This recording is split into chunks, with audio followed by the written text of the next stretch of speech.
Okay, welcome to Baron Trump's Marvelous Underground Journey by Ingersoll Lockwood, Chapters 5 and 6 review. And we'll start with the Chapter 5 summary. Up and still up, and through the quarries of the demons, how the cattle kept the trail, and how we came at last upon the brink of the giant's well. The terraces are safely passed, beginning of the descent into the well itself. All difficulties overcome. We reach the edge of Polyphemus's funnel. All right, at the beginning, Baron talks about how the cows led him and Bulger up the mountain. I had often read of what travelers termed the quarries of the demons in the northern Urals, but never till now had I the faintest notion of what the expression meant. So this passage here was interesting. If you followed along with my Celestine Prophecy 10th Insight video series, in Chapter 10 of the 10th Insight, it talks about how the animals will lead you on your journey. The 10th Insight came out at the end of the 20th century. This book is in the 19th century, and the author seemed to have known the majesty that the animals can provide. So it says here, "Dear friends, man has always been too distrustful of his four-footed companions. They have much that they might tell us, had they but speech to tell it with. I have often trusted them when it would have seemed foolhardily to you, and never once have I had cause to repent of doing so." And so then he describes, "So Bulger and I, with stout hearts, followed straight after these silent guides, although I must confess my legs were beginning to feel the terrible strain I had put them to. But I resolved to push on ahead, at least until we had cleared the demon's quarry, and then to bring my little herd to a halt and pass the rest of the day and night season in well-earned repose." And then Baron brags about how well he could tie a knot and how handy he is with rope. This used to be a skill that men would pride themselves on having. Even the older guys I interact with still pride themselves in their knot making. I don't know anybody my age that even knows how to tie a normal knot, let alone advanced knots. So Baron describes how he does it. "Know then that was the smallest of my troubles, for as any sailor will tell you, you only need to tie your line in what is known as a fool's knot, to one end of which you make a fast mere cord. The moment you have reached the bottom, a sharp tug at the cord unties the fool's knot, and your tackle falls down after you. My method was to lower Bulger down first, and then let myself down after him. In this way we proceeded from parapet to parapet, until at last we stood upon the very edge of the vast well, the existence of which had been so mysteriously hinted at in Don Fum's manuscript. Its mouth was probably 50 feet in width, and by straining my eyes, I satisfied myself of the existence of a shelf of rock on one side, as nearly as I could judge about 75 feet down." And then Baron lowers Bulger down into the well. "Have we reached the bottom of the giant's well? For with a trial plummet, I find that the walls are no longer sheer. They slope inward, and gently too, almost so much that I hardly need a line to continue my descent. Lighting one of my little tapers, I make my way cautiously around the edge. In half an hour, I find myself back at the starting place. The curve to the path has always been the same, while my trial plummet at all times has indicated the same slope to the rocky basin. And then, for the first time, two certain words made use of by that learned master of master, Don Fum, till then a mystery to me, stood out before my eyes, as if written with a pen of fire upon those black walls thousands of feet below the great world of light which I had quitted a few hours before. Those words were Polyphemus's funnel. Yes, there could be no doubt of it. I had reached the bottom of the giant's well. I stood upon the edge of Polyphemus's funnel." Chapter 6 Summary. "My despair upon finding the pipe of the funnel too small for my body. A ray of hope breaks in upon me. Full account of how I succeeded in entering the pipe of the funnel, my passage through it, Bulger's timely aid, the marble highway, and some curious things concerning the entrance to the world within a world." The rocky sides of Polyphemus's funnel were apparently as well polished as those of any tin funnel that I had ever seen hanging in the kitchen of Castle Trump. So Baron goes down to the sides of Polyphemus's funnel with Bulger, and 100 feet to the bottom, he measured the length, and he gets kind of stuck for a minute.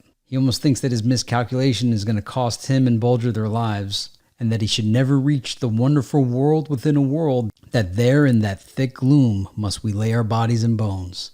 Or, thought I, may not the learned master of Master Don Fum have made an error himself in holding out the idea that the pipe of Polyphemus's funnel was large enough to admit the passage of a man's body? In my almost frenzy, I advanced to the mouth of the pipe, and lowering myself into it, let my body sink as far as it would.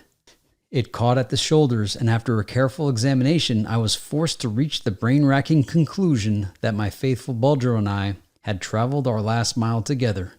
There was nothing for us to do but to lie down and die. Lie down and die?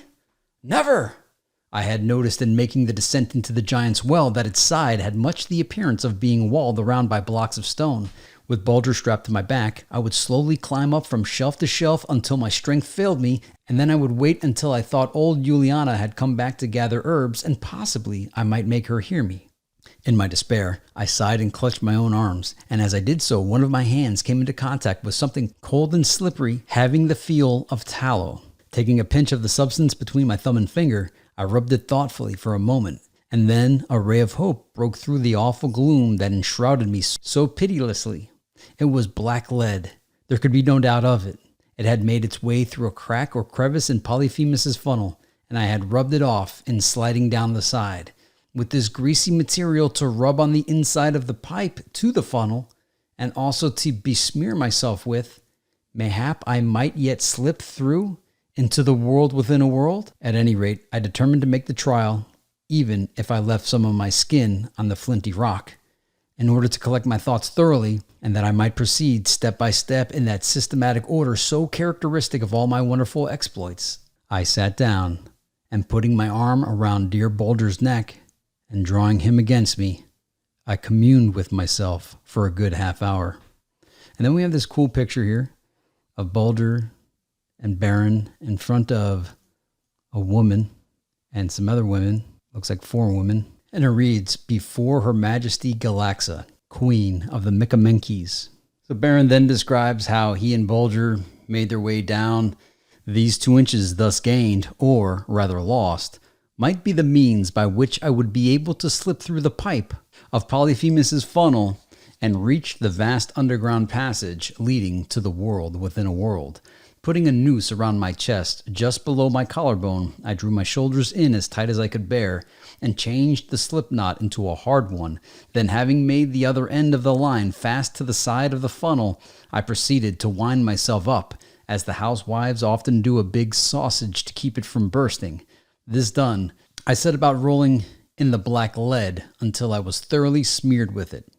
There was now but one thing more to do before dropping myself into the pipe, and that was to make fast the weight to my feet. It was no easy task, wound up as I was, with my arms lashed around against my body, but by the use of slip knots I finally accomplished the feat, and sitting down put my legs into the pipe and drew a long breath, for I felt as if I was skewered up in a straitjacket.